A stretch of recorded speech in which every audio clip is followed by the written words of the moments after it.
청와대 참모진의 사의 표명 하루 만에 문재인 대통령이 비서실장에 유영민 전 과기부 장관, 민정수석에 검찰 출신 신현수 변호사를 임명했습니다.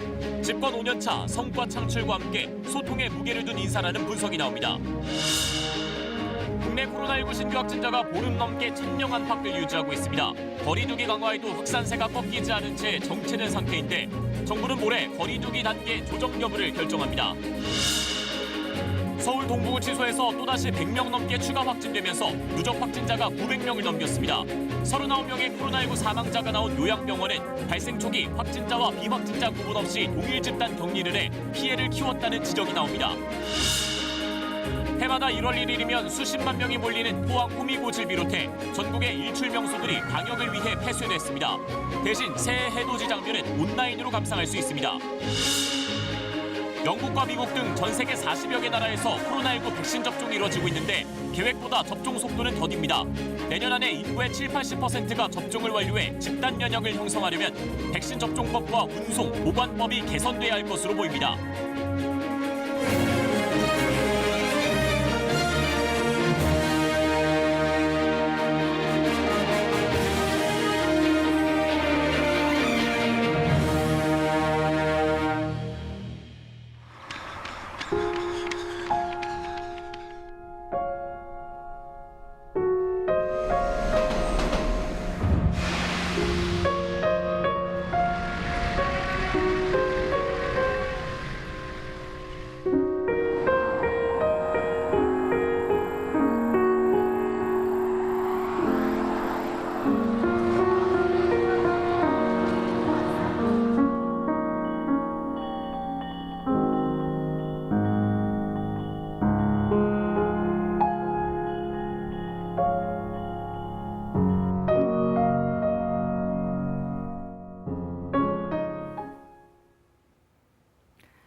여러분 안녕하십니까? 유독 길게 느껴졌던 2020년의 마지막 날입니다.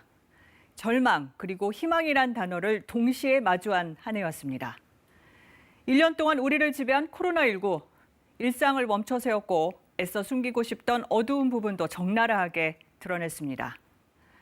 네, 하지만 당연하게 여겼던 것들의 소중함을 깨닫고 또 우리 사회를 더 깊이 들여다보고 성찰할 기회도 가졌죠.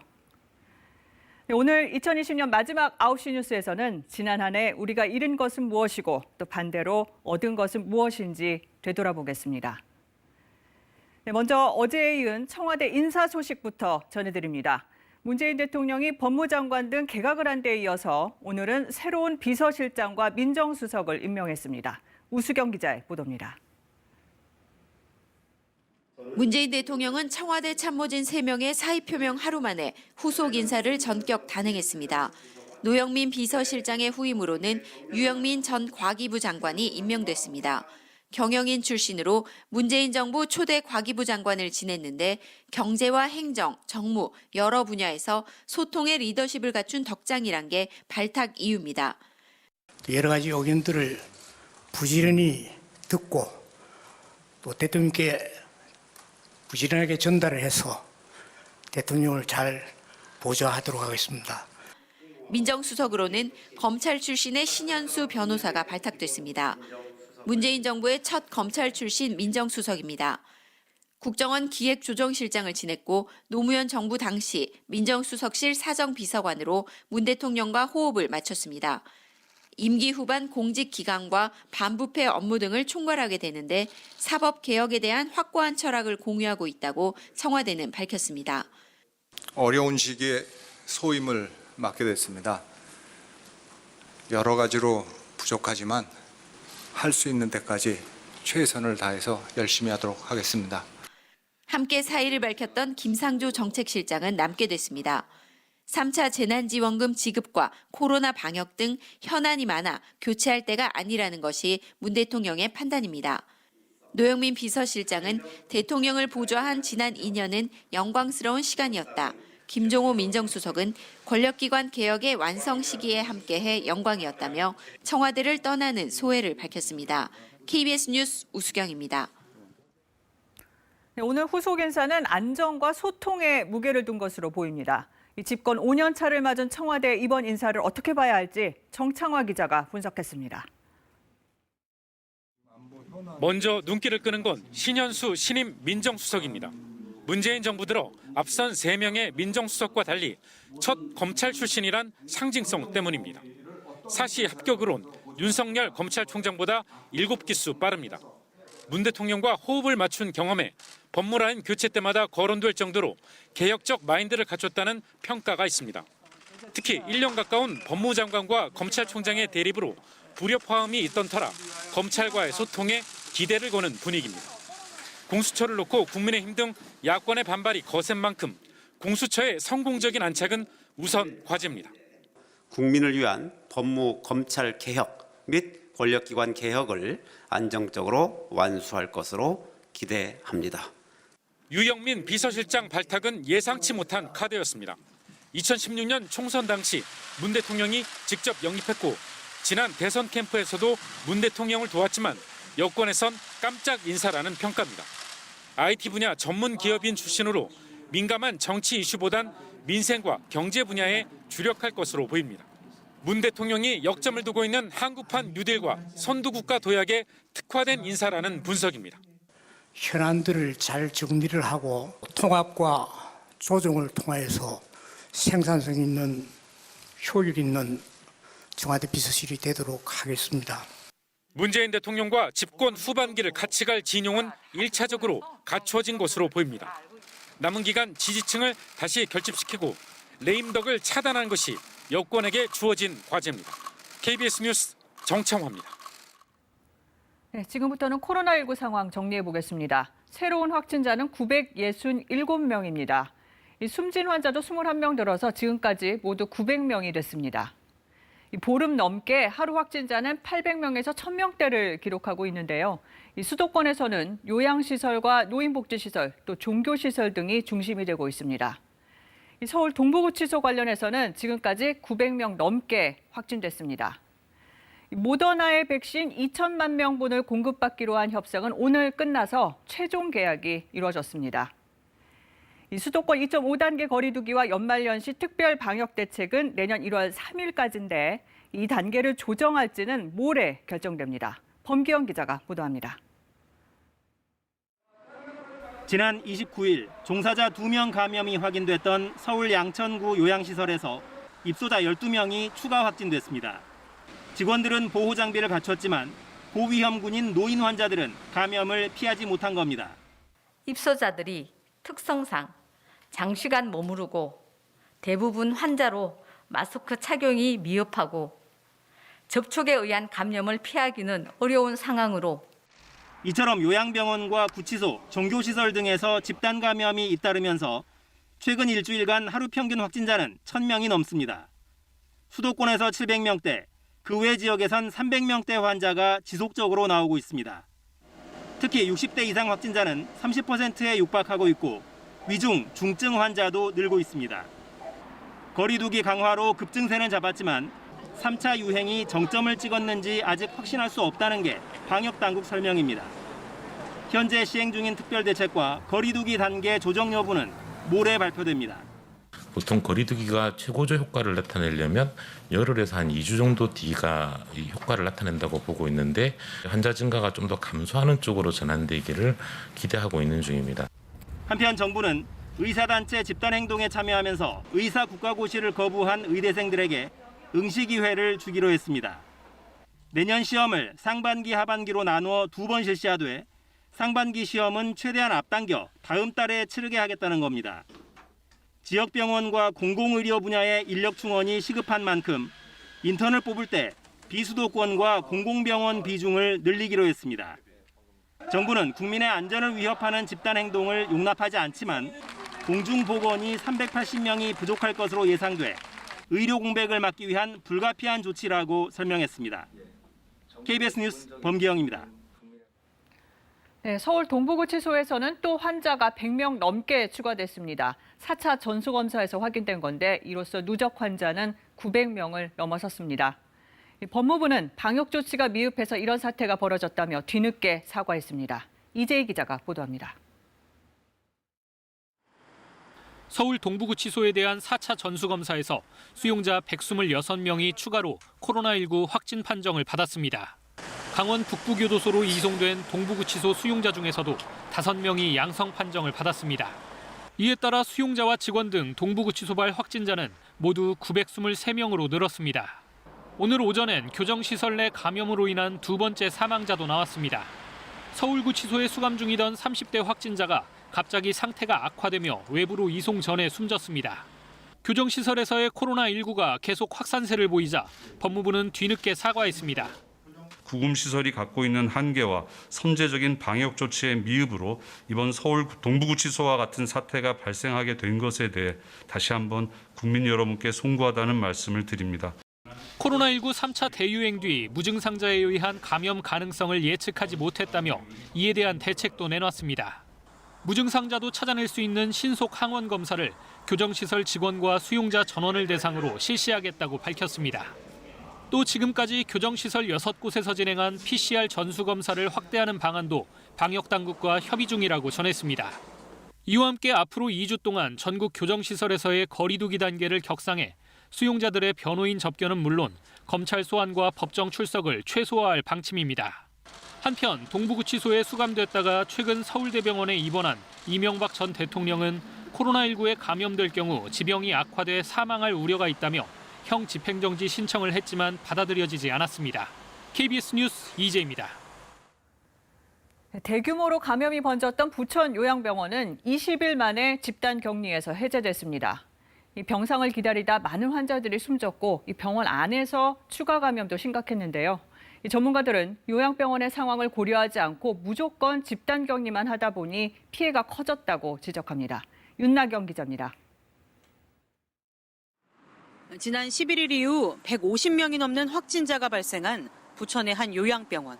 20일 만에 환자를 모두 이송하고 오늘 오후 격리가 해제됐지만 병상 대기 환자를 포함해 모두 39명이 숨지는 등 피해가 컸습니다.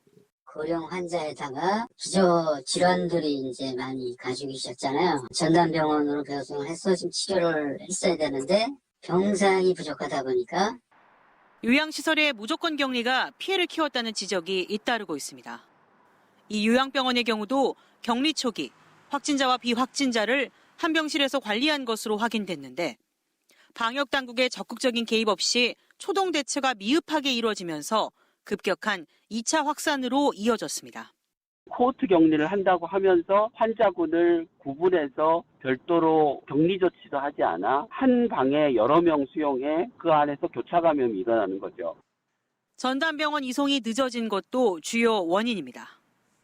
적절한 치료시설도 없는 상태에서 동일 집단 격리된 채 한정된 인력으로 환자들을 돌보다 보니 요양병원 내에서의 추가 감염이 불가피한 상황입니다.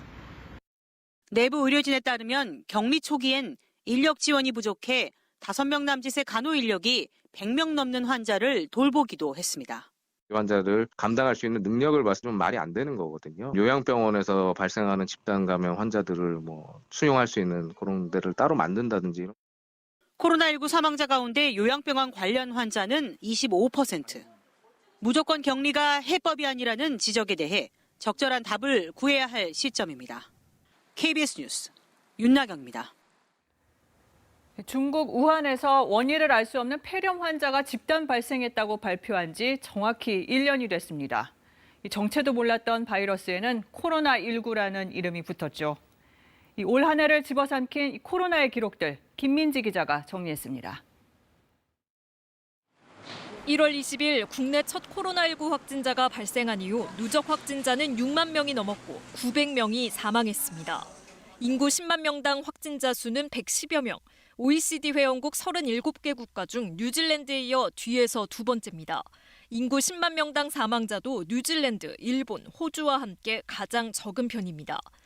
연령대별 발생률은 80대가 가장 높았고 60대, 20대가 뒤를 이었습니다. 지역별로는 전체 확진자의 60% 가까이가 수도권에서 발생했는데 인구 10만 명당 발생률은 대구, 서울, 경기 순이었습니다. 집단 발생 감염자의 3명 중 1명꼴은 종교 관련이었습니다.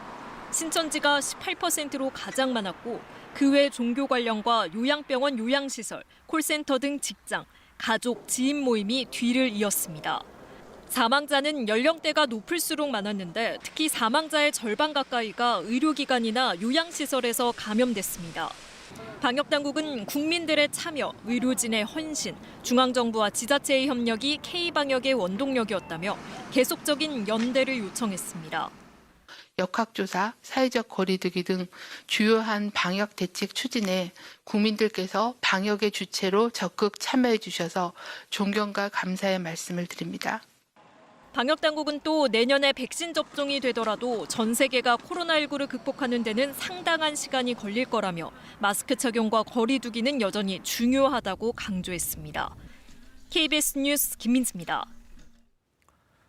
2020년 한국 사회가 잃어버린 것은 함께라는 단어였습니다. 만날 수도 함께할 수도 없었습니다. 코와 입을 가린 채 칸막이를 사이에 두고 견딘 시간이었습니다. 또한 가려져 있던 우리 사회의 취약한 면을 코로나19는 어김없이 파고들었습니다. 누군가는 일자리를 잃었고 누군가는 생명을 잃었습니다. 멈춰선 사회, 사람들의 마음은 더욱 팍팍해졌고 간극은 더욱 벌어졌습니다. 함께하는 일상을 잃어버린 2020년은 어떻게 기억될까요? 시민들의 목소리를 통해서 지나온 1년을 돌아봤습니다. 홍진아 기자입니다. 방학식이 열린 서울의 한 초등학교. 방학 기간에 유의사항을 전하는 선생님 앞에는 학생들이 없습니다. 온라인으로 겨울방학식을 하려고 합니다. 원격 수업은 지난 봄부터 학생들에게 새로운 일상이 됐고 수업 마지막 날까지도 선생님 친구들과 직접 마주하지 못한 채 작별 인사를 해야 합니다. 공부도 잘 안 됐고 친구들이랑도 잘 못 만나서 아쉬웠어요. 학교에서 소풍도 가고 맛있는 것도 먹고 싶어요. 학교에서 학생들이 사라지면서 10년 경력의 방과후 강사도 교단을 떠나야 했습니다. 아이들 앞에 서는 대신 운전대를 잡고 배달 일에 나섰습니다. 사실 정말 좀 참담한 마음이거든요. 그러니까 제가 생각했던 어떻게 보면 꿈을 갖고 이제 아이들을 가르치고 있었는데 이제 그런 거를 이제 못 하고 지금 생계를 위해서 잠시 다른 일을 하는 것이기 때문에 현실 생각하면 좀 괴로운 마음이 큽니다. 작은 여행사를 운영하던 사장님은 지난 2월부터 악몽 같은 나날이 계속되고 있습니다.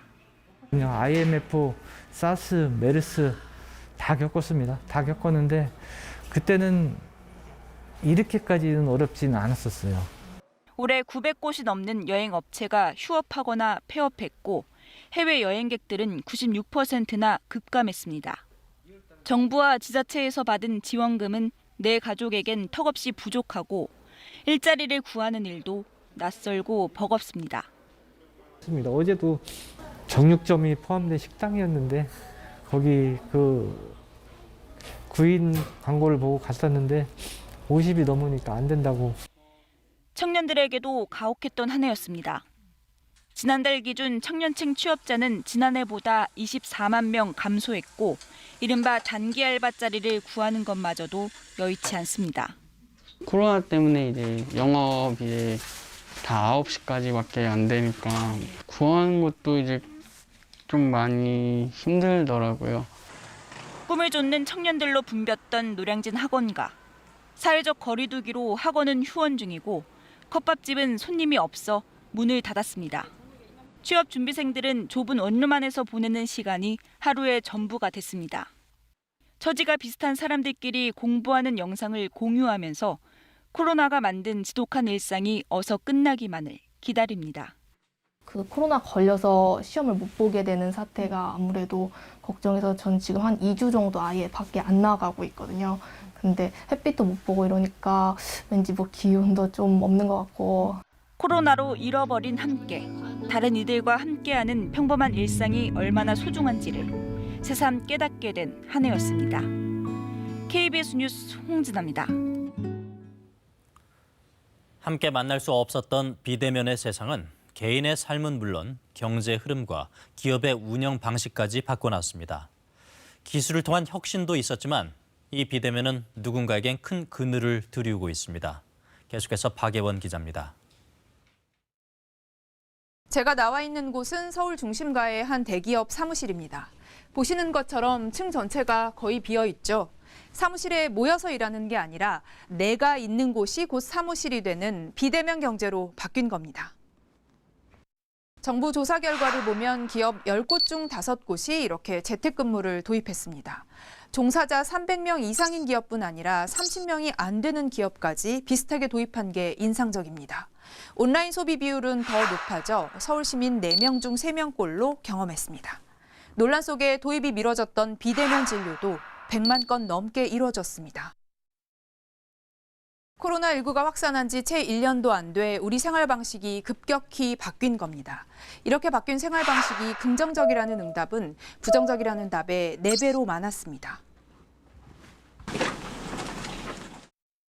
코로나19가 언제 완전히 끝날지 아무도 장담할 수 없는 현실을 고려하면 이런 추세가 앞으로도 더 이어질 가능성이 높죠. 비대면이 이제 경제의 중요한 흐름이 된 것입니다.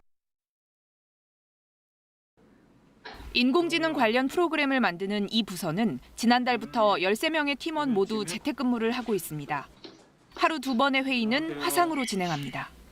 업데이트도 좀 필요한 상황이고요. 코로나19가 확산하던 3월부터 재택과 출퇴근을 반복했는데 지금은 재택이 주요 업무 형태로 자리 잡았습니다. 제가 편한 시간에 편한 방식으로 작업을 할 수 있는 게 좋았어요. 긴급한 업데이트 이런 게 있으면 바로바로 대응이 가능하다는 점이 좋았고 회사도 만족하는 분위기입니다. 30% 이하만 출근해도 회사 운영에 큰 무리가 없다는 게 경영진 판단입니다. 정해진 시간에 좀 더 효율적인 집중을 이렇게 몰입을 시킬 수가 있겠죠. 아마 지금 이제 코로나가 지나가더라도 이런 부분들이 이제 어느 정도 일상화되지 않을까. 중소기업 상품과 지역 특산품을 파는 행사장. 인적이 없어 보이지만 온라인에선 열띤 판촉전이 벌어지고 있습니다. 자연환경에서 자란 좋은 유산을 이렇게 풍미가 깊구나. 지역 특산물, 지역 행사가 딱 끊기게 되니까 이것은 그 소상공인들 같은 경우에는 배척 능력이 거의 없다고 봐도 과언이 아니거든요. 온라인이 됐든 그 이외의 다른 시장에 나가야 될 필요성에 대해서는 절대적으로 공감하는 한 해가 됐던 것 같고요. 먹을거리부터 가전, 생활용품까지 온라인 판매가 대세가 되면서 올해 11월 기준 온라인 판매액은 1년 전보다 20% 넘게 증가했습니다. 전체 소매 판매의 5분의 1 이상을 차지합니다. 코로나19 확산을 막기 위해 어쩔 수 없이 시작된 의료 분야 비대면 진료도 집계된 것만 100만 건이 넘습니다. 멀리에서 오시는 분들 같은 경우에 그런 경우가 있고요. 그리고 두 번째로는 노인 환자분들. 질문을 하고 답을 듣는 것 정도는 할 수 있기 때문에 차선책이 되는 거죠. 코로나19로 안 그래도 진행 중이던 비대면 흐름에 훨씬 속도가 붙은 겁니다. 정부도 비대면 경제를 집중 육성하기로 하고 내년에만 1조 6천억 원을 투자하기로 했습니다. 하지만 이런 빠른 변화의 흐름을 따라잡지 못하거나 소외되는 사람들이 나오는 건 함께 풀어야 할 과제입니다. 저소득층이면서 조금 고령이거나 중장년이거나 이런 분들은 굉장히 이 온라인을 이용하기가 어려운 경우가 많거든요. 이 사람들이 앞으로 더 비싼 가격을 내고 서비스도 제대로 이용받지 못하고 이러한 이중의 어려움을 겪을 가능성이 커요. 특히 비대면 산업 중심으로의 전환이 빨라질수록 전통 산업의 쇠퇴는 가속화할 수밖에 없어 이에 맞춘 산업과 일자리 대응책 마련이 절실합니다. KBS 뉴스 박예원입니다. 고개 숙이고만 지낸 한 해는 아니었습니다. 힘들 때마다 기억하고 떠올린 건 함께였습니다. 우리가 아산이다. 코로나19 초기 귀국한 우한 교민들을 보듬었고요. 당신 먼저, 저는 괜찮아요. 이렇게 귀한 마스크를 더 필요한 사람에게 양보했습니다. 기후변화의 속도를 늦추고 자연과 함께 살기 위해서 일회용품 줄이는 걸 고민하기도 했죠. 온라인 세상에서 비대면으로 안부를 묻고 또 새로운 만남의 방법도 찾아냈습니다. 이 비대면의 시간 속에 한국 문화의 가능성은 더 빛을 발했습니다. 그럼에도 함께 우리 삶을 더 안전하고 밝게 밀어올리려는 도전은 계속되고 있습니다. 특히 맨 앞에서 환자를 옮기고 치료하고 이렇게 최선을 다하고 있는 2020년의 얼굴들을 이효연 기자가 만나봤습니다.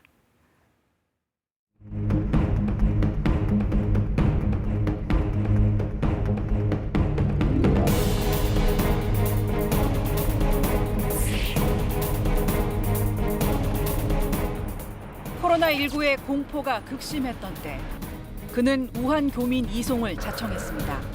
그래서 재난이 있으면 소방관들이 그곳으로 출동 나가는 건 당연하다고 생각하기 때문에 일본 크루즈선 탑승자들이 귀국할 때도, 대구에서 환자가 급증할 때도 그는 그 현장에 있었습니다. 가족들에게 이송 업무 지원 사실을 전할 땐 너무 마음이 아팠습니다. 딸들도 많이 울고 와이프도 울고 나올 때 이제 현관 앞에서 굉장히 많이 이제 울어서 나오기가 좀 힘들긴 했었어요. 대구의 중환자를 수도권으로 이송할 땐 혹여 고속도로 휴게소 화장실에서 추가 전파가 일어날까 기저귀를 하고 이송했던 경험도 있습니다.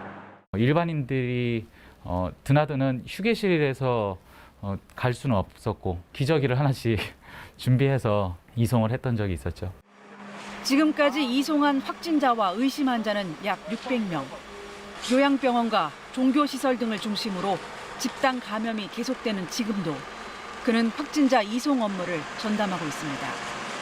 국민들을 위해서 안전하게 잘 다녀오도록 하겠습니다.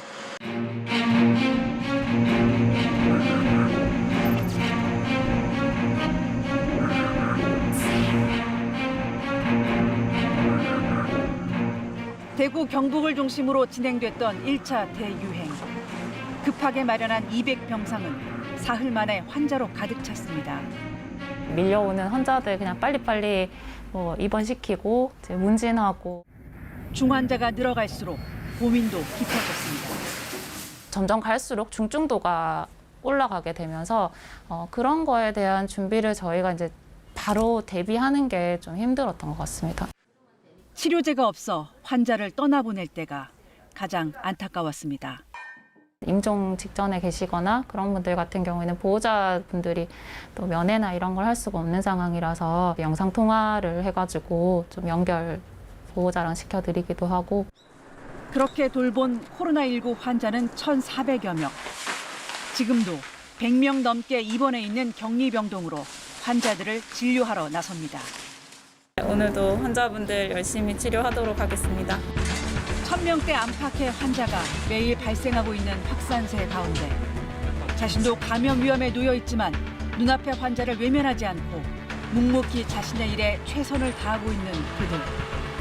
코로나19 감염 확산을 막는 데 헌신한 숨은 영웅들입니다. KBS 뉴스 이효연입니다. 네, 안녕하십니까라는 짧은 인사말 속에는 모두가 안녕하길 바라는 소망이 담겨 있었고 습관적으로 던지는 말, 밥 한 번 먹자는 간절하게 돌아가고 싶은 일상이 됐습니다. 잠시 함께 할 수 없었지만 우린 늘 함께였고 그 의미도 다시 생각하게 됐습니다. 전남과 전북을 비롯한 서해안 지역에는 사흘째 눈이 내리고 있습니다. 이번 눈은 새해 첫날인 내일 새벽까지 계속 내릴 것으로 보이는데요. 광주를 연결해서 상황 알아보겠습니다. 손준수 기자, 지금은 어떻게 좀 그친 것 같은데요? 네, 해가 지면서 눈발은 약했지만 이 거리에는 다시 눈이 쌓이고 있습니다. 이 보시는 것처럼 이 눈이 치어진 길을 제외하면 그 발목이 잠길 정도로 눈이 쌓여 있는데요. 이 밤에는 도로 표면이 얼어붙어 내일 아침 조심해야 할 것으로 보입니다. 이 광주는 지난 2018년 1월 이후로 2년 만에 처음으로 대설경보가 내릴 정도로 사흘 동안 많은 눈이 내렸는데요. 이 전남 서해안 지역은 오늘 하루 10cm 안팎의 눈이 쌓였습니다. 이 전남 무안과 신안 등 전남 서해안에는 아직도 대설특보가 발효 중입니다. 이 많은 눈이 내리면서 전남 구례 성삼재 등 지리산 부근 도로와 전남 진도 두목대 등 호남 지역 내륙을 잇는 도로는 곳곳이 통제되고 있습니다. 이 영하의 날씨에 도로 등에 계속 눈이 쌓이면서 출퇴근 시간이 평소보다 서너 배 걸려 큰 불편을 겪기도 했습니다. 기상청은 오늘 자정까지 전남 서해안에는 3에서 8cm, 호남 내륙에는 최고 3cm의 눈이 더 올 것으로 예보했습니다. 지금까지 광주광역시에서 KBS 뉴스 손준수입니다. 정부가 연말연시 방역 대책을 강화하면서 동해안 해돋이 명소가 모두 통제됐습니다. 포항 호미곶 역시 사람과 차량의 접근이 금지됐는데요. 포항시는 해맞이 행사를 취소하는 대신 일출 장면을 온라인에 올릴 계획입니다. 류재현 기자입니다. 호미곶 해맞이 광장 주변에 철제 차단벽이 설치됐습니다. 해변으로 못 들어가게 길을 막았습니다. 광장 쪽으로 진입하는 도로도 입구부터 차량을 통제합니다. 호미곶은 해마다 20만 명이 넘게 몰리는 해맞이 명소지만 올해는 강화된 방역 조치로 해맞이 행사가 취소됐습니다. 마을 주민들도 좀 불편하겠지만은 우회해서 다니는 걸로 저희가 지금 그렇게 진행하고 있어요. 그리고 요 상생의 손 앞쪽으로는 아예 못하도록 펜스 닫혀놓고 있는 상태고요. 포항시는 호미곶과 영일대 해안 그리고 간이 해수욕장까지 해안가를 전면 폐쇄했습니다. 주변 상인들도 방역을 위해 자발적으로 영업을 중단합니다. 호미곶 주변 식당과 가게 상당수가 문을 닫기 때문에 해맞이를 오더라도 차를 마시거나 식사를 할 수 없어 큰 불편이 예상됩니다. 포항 지역은 최근 인근 구룡포읍을 중심으로 코로나19 확진자가 늘어나면서 호미곶에서도 주민들이 전수검사를 받고 있습니다. 진단검사를 위해 해맞이 공원에서 500m 떨어진 곳에 선별진료소가 운영되고 있습니다. 경찰과 우리 포항시청 또 여러 자원봉사자분들이 함께 협력해서 1월 3일까지 모든 차량과 사람의 출입을 금지시키겠습니다. 포항시는 일출 명소 20곳을 선정해 해돋이 장면을 유튜브에 올릴 예정임을 알리고 비대면 일출 감상을 권하고 있습니다. KBS 뉴스 유재현입니다. 2020년 마지막 해돋이 모습입니다. 강원도 속초에 설치된 KBS CCTV 카메라가 오늘 아침에 포착한 영상인데요. 이곳을 포함해서 경북 포항 해변, 부산 수영만 앞바다 등 전국 40여 곳에 KBS CCTV가 설치되어 있습니다. 앞서 보셨듯 코로나 때문에 전국의 유명 해맞이 명수가 모두 폐쇄되는데요. 아쉽지만 온라인으로나마 그 감동을 느껴보시는 건 어떨까요? 새해 첫 해돋이는 내일 오전 7시 반쯤 시작될 것으로 보이는데요.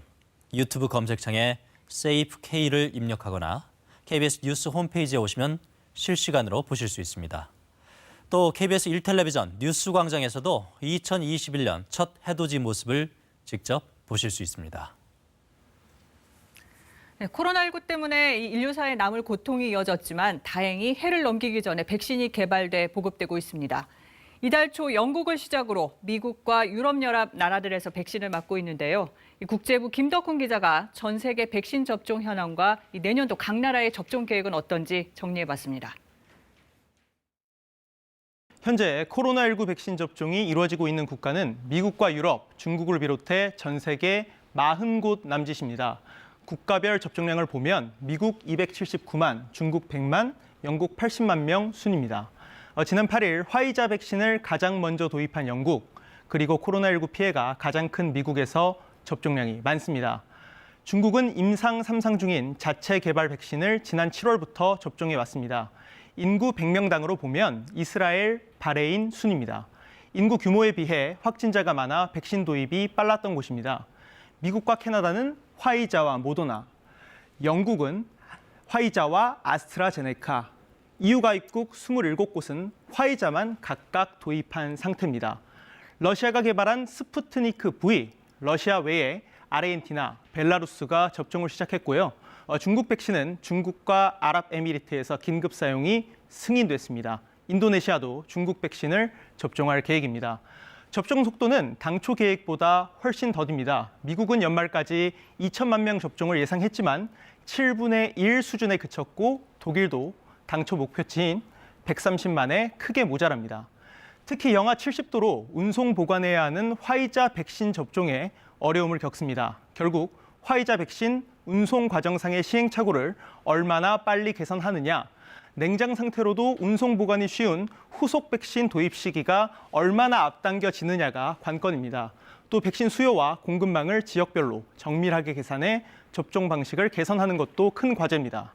감염자가 2천만 명에 육박한 미국, 내년부터 매달 3천만 명 이상을 접종할 방침입니다. 가을쯤 집단 면역에 도달하겠다는 건데 정말 가능할지 LA 이형현 특파원이 따져봤습니다. 2주일 전 의료진 1,420명에 대해 코로나19 백신을 접종한 이 병원은 내년 가을쯤 정상으로 돌아갈 수 있을 거라 기대하고 있습니다. By then, the entire community will have achieved some amount of herd immunity, meaning 70 to 80% of the population will be immune to this particular virus. 집단 면역을 위한 접종 규모에 전문가들의 의견은 대략 일치합니다.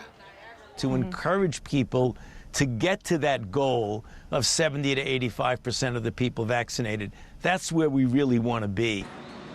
하지만 시점에는 이견이 있습니다.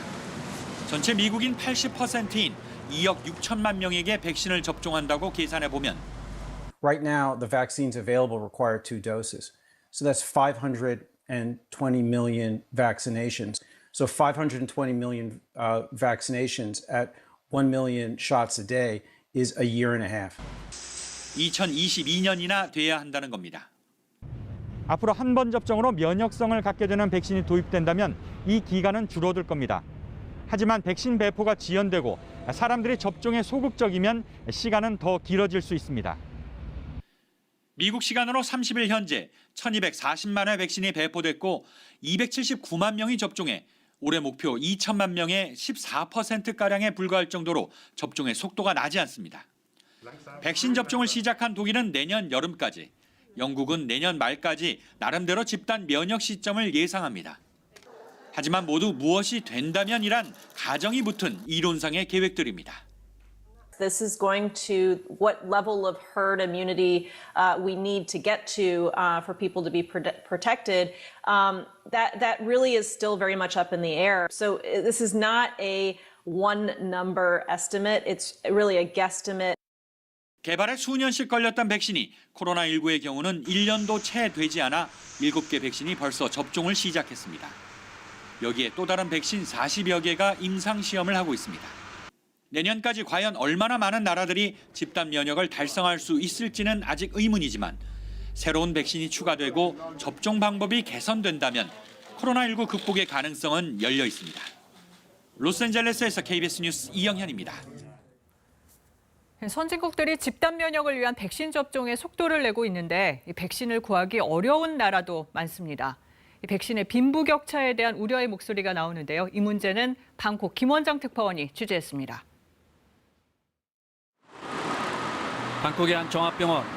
며칠 전 모더나 백신을 판매한다고 광고를 냈습니다. 우리 돈 40만 원 정도를 내면 내년 10월에 먼저 모더나 백신을 맞게 해준다는 겁니다. 태국 보건부는 즉각 광고를 중단시켰지만 언제 백신을 맞을지 모르는 국민들의 관심이 모아졌습니다. แล้วก็มีการประสานให้ทางสำนักงานคณะกรรมการอาหารและยาหรือ อย ดำเนินคดีในความผิดพรบยาด้วยค่ะ 선진국의 백신 접종 소식은 신흥국이나 가난한 나라에게는 그야말로 남의 나라 이야기입니다. 백신은 전형적인 제로섬 시장. 선진국들이 인구의 서너 배까지 백신을 확보하면 가난한 나라에 돌아갈 백신은 그만큼 줄어들 수밖에 없습니다. 미 존스 홉킨스 연구진은 전 세계 인구의 14%에 불과한 부유한 나라의 국민들이 백신 51%를 가져가면서 인류의 4분의 1은 내후년에도 백신을 맞지 못할 것이라고 경고했습니다. 백신을 함께 개발하고 분배할 국제기구 코백스가 서둘러 출범했지만 미국이나 중국이 외면하면서 예산이 턱없이 부족합니다. 확진자가 1,000만 명을 넘은 인도, 병상도, 의료진도, 백신도 부족합니다. We'll die of this virus later. We'll die of hunger first. 하지만 인도에서 임상시험을 진행한 아스트라제네카와 옥스퍼드 대학 측이 기술 이전을 약속했습니다. 사용 승인이 나면 1차로 6천만 명의 백신이 확보됩니다. 이처럼 선진국이 개발한 백신을 가난한 나라는 지적재산권 없이 생산할 수 있도록 하자는 목소리가 커지고 있습니다. Where something we do to benefit ourselves here in the United States might harm others by delaying their access to the vaccine. And that's the focus of our analysis, is trying to find ways for win-win. 내년에는 백신을 맞은 사람에게만 입국을 허용하는 이른바 면역 여권이 등장한다는 소식도 들립니다. 면역 증명을 휴대폰 등으로 내려받아 여행 때 내보이는 방식입니다. 하지만 백신이 특정 국가들의 전유물이 된다면 국가 간의 자유여행은 물론 전 세계적인 면역 형성이라는 과제는 그만큼 더 멀어질 수 있습니다. 방콕에서 KBS 뉴스 김원장입니다. 올해 증시를 가장 뜨겁게 달궜던 단어는 바로 동학개미입니다. 과거에 개미하면 외국인을 쫓아 고점에 사서 저점에 파는, 그러니까 손해보는 투자 양상을 보였는데 올해는 달랐습니다. 코로나19 충격으로 증시가 급락했던 올 3월, 개미로 불리는 개인 투자자들은 외국인 매도 물량을 받아내며 우리 증시의 안전판 역할을 자처했습니다. 이런 모습이 구한말 나라를 구하겠다며 일어선 동학농민운동과 비슷하다 해서 동학개미라는 별칭이 붙게 된 겁니다. 이렇게 올해 주식시장을 주도했던 개인 투자자들의 달라진 위상을 김진호 기자가 전해드립니다. 올해 1월 처음 주식 투자를 시작한 34살 박수민 씨. 코로나19로 주가가 급락하자 바로 주식을 팔았습니다. 전형적인 개미 투자자들의 방식. 하지만 이후 완전히 달라졌습니다. 폭락장을 겪고 나서는 오기가 생겼습니다. 아, 이대로 내 돈을 누군가가 훔쳐간 느낌이 들어서 공부해야겠다. 책도 읽고 그리고 유튜브를 통해서 금리, 환율은 물론 세계 경제까지 공부하며 다시 투자를 시작해 지금 수익률은 150% 정도입니다.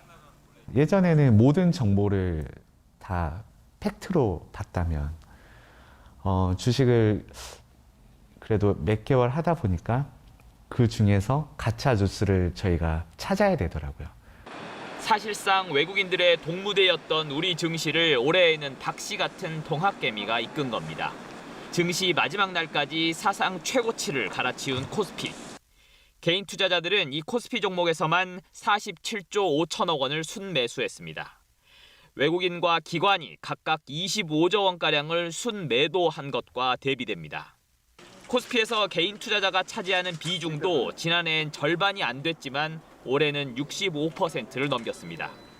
이렇게 달라진 개미의 위상은 정부의 정책에서도 드러납니다. 개인 투자자 보호를 위해 공매도 금지 기간은 6개월 연장됐고 주식 양도세 과세 대상인 대주주 범위 역시 원래 정부안보다 완화됐습니다. 여기에 정부는 내년부터 주식 장기 투자에 대한 세제 혜택까지 검토하겠다고 밝혔습니다. 개인의 목소리를 들어줬고 또 그 정책에 반영됐고 제도가 개선되고 법이 바뀌는 점에 대해서는 긍정적이라고 보고요. 진일보됐다고 봅니다. 올 한 해 우리 증시의 버팀목이 돼준 동학개미. 시장과 정부가 모두 인정하는 주인공이 됐습니다. KBS 뉴스 김진호입니다. 이런 동학개미를 놓고 기대와 우려가 동시에 나오고 있습니다. 앞으로 자본시장을 건전하게 이끄는 데 큰 역할을 할 수 있지만 이런 현상이 과연 언제까지 이어질 수 있을 것인가에 대해선 우려도 제기되는데요. 김도영 기자가 짚어봤습니다. 동학개미의 주축은 단연 20, 30대. 스마트폰으로 언제 어디서든 주식을 거래하고 유튜브를 활용해 필요한 정보를 얻습니다. 이들이 스마트 개미로도 불리는 이유입니다. 예전에 이제 주식한다라고 하면 테마주, 작전주 이런 거에 또 관심이 좀 많았었는데 요새는 공부도 많이 하고 수준도 높아지다 보니까 사는 종목 자체도 이제 우량한 종목들을 많이 사거든요. 가장 큰 성과는 개미 필패라는 고정관념을 깬 겁니다. 개인 투자자들이 사들인 상위 20개 종목의 수익률은 약 25%, 외국인과 기관보다도 오히려 높습니다. 그러나 앞으로에 대해선 물음표가 붙습니다. 코로나19라는 특수 상황이 만들어낸 결과라는 이유에서입니다. 유동성이 굉장히 많이 풀렸고 부동산은 규제를 하다 보니까 주식시장으로 지금 몰려 들어오고 있는 거거든요. 이게 주식만의 현상이 아니고요. 금도 오르고 은도 오르고 빚을 내 투자하는 규모가 빠르게 늘고 있다는 점도 우려를 낳고 있습니다. 증권사에서 주식을 사기 위해 받은 대출인 신용융자거래 잔고는 19조 원을 넘어 1년 만에 배 이상 불었습니다. 높은 수익을 위해 일부에선 위험도가 높은 주식을 사들이고 투자 기간이 짧다는 한계도 여전합니다. 이 때문에 개인 투자자들이 자본시장을 꾸준히 이끌도록 만들려면 정책적인 노력이 뒷받침돼야 한다는 지적이 나옵니다. 인센티브를 줘야 돼요. 자연적으로 부동산 자금이 이쪽으로 올라와야 돼요. 부동산은 일하는 돈이 아니잖아요. 국가 경쟁력에 전혀 도움이 되지 않는 투자죠. 새해 코스피 3000 시대가 열릴 것이란 예상이 나오는 가운데 개인 투자자들이 또 어떻게 진화할지가 우리 증시의 중요한 관심사입니다. KBS 뉴스 김도영입니다. 헌재 헌법 불합치 결정에 따라 낙태죄가 내일부터 없어집니다. 하지만 오늘까지도 개정안이 마련되지 않으면서 우려했던 입법 공백은 현실화됐습니다. 헌재 결정 이후 지난 1년 8개월 동안 국회는 무엇을 했을까요? 김성수 기자가 취재했습니다. 이제 형법에서 낙태죄는 사라집니다. 지난해 4월 헌법재판소의 헌법 불합치 결정에 따라 낙태 여성과 의사를 처벌하는 조항이 자동 삭제되기 때문입니다. 더 이상 낙태가 죄가 아닌 게 되는 겁니다. 하지만 낙태하는 여성을 지원하는 방안을 담아야 할 모자보건법은 바뀐 게 없습니다. 현실적인 문제점, 이를테면 낙태죄를 처벌하지 않게 된다라고 하더라도 어떤 식으로 그 임신 중절 행위를 좀 보호를 할 것인가. 헌법재판소가 국회에 준 1년 8개월. 국회에 발의된 모자보건법 개정안은 정부안을 포함해 모두 6건입니다. 헌법재판소가 정한 시한을 2달 남긴 지난 10월에야 처음 법안이 발의되기 시작했습니다. 복지 법안 소위에 법안이 상정되긴 했지만 회의 시간 부족을 이유로 심사는 연기됐습니다. 또 다음 심사 일정조차 잡힌 게 없습니다. 경제적으로 어려운 낙태 여성에 대한 의료비 지원과 건강보험 적용 여부 등에 대해 논의조차 없는 상태가 계속되고 있는 겁니다. 보건복지부 장관 후보자 인사청문회, 관련 대책을 묻는 질의는 없었습니다. 여성의 안전한 임신 중단을 위해 가장 세밀하게 제도를 만들어야 할 권덕철 보건복지부 장관에게 낙태죄 폐지 후 입법 과제에 대한 의견을 묻는 국회의원이 아무도 없었습니다. 낙태 여성 보호와 의사의 낙태 수술 거부권, 그리고 약물을 통한 낙태 등 산적한 쟁점에 대한 입법 공백이 언제 해소될지 예상하기 어려운 상황입니다. KBS 뉴스 김성수입니다. 올 한 해도 KBS에는 시청자들의 소중한 제보가 이어졌습니다. 특히 재난 현장에서 위험을 미리 알리려는 시청자의 제보는 재난방송 주관사인 KBS가 정확한 보도를 하는 데 큰 힘이 되었는데요. 시청자들과 함께 만든 2020년 KBS 뉴스를 박영민 기자가 정리했습니다. 역대 가장 길었던 올해 여름 장마는 한반도를 오르내리며 곳곳에 큰 피해를 입혔습니다. 그때마다 시청자들은 현장 상황을 빠르게 KBS에 전했습니다. 30분, 40분 되니까 이제 인도차도 구분 없이 이렇게 시간당 80mm는 제가 살면서 처음이어가지고 휴대전화로 찍은 영상뿐만 아니라 드론까지 동원해 현장 상황을 생생하게 전해주는 시청자도 있었습니다. 긴박하고 위험한 재난 상황을 KBS에 알리는 이유는 모두 같았습니다. 그 당시에 저희 가게도 물론 피해를 입고 있었지만 주변 상인들도 마찬가지고 많은 피해가 있기 전에 빨리 좀 알리고 싶어서. 산불과 태풍 등 여러 재난 상황마다 시청자들이 시시각각 전해준 정보와 영상들은 재난주간방송사 KBS가 상황을 정확히 전달하고 피해를 예방하는 데 큰 도움이 됐습니다. 특히 올해는 코로나19 관련 제보도 꾸준히 접수됐습니다. 마스크를 제대로 써달라는 사람에게 행패를 부리거나 마스크 잠깐 내린 거 갖다 범죄자처럼 만드네 이게. 방역 수칙을 무시한 채 버젓이 영업을 이어가는 업체까지. 현장을 목격하고 그냥 지나치지 않은 시청자 제보는 방역 당국이 놓친 사각지대를 다시 점검하는 계기가 됐습니다.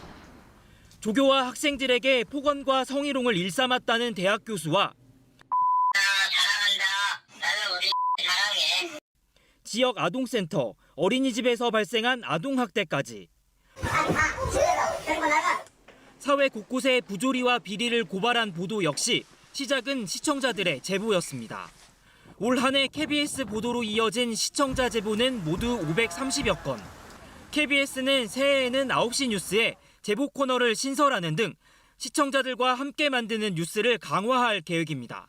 KBS 뉴스 박영민입니다.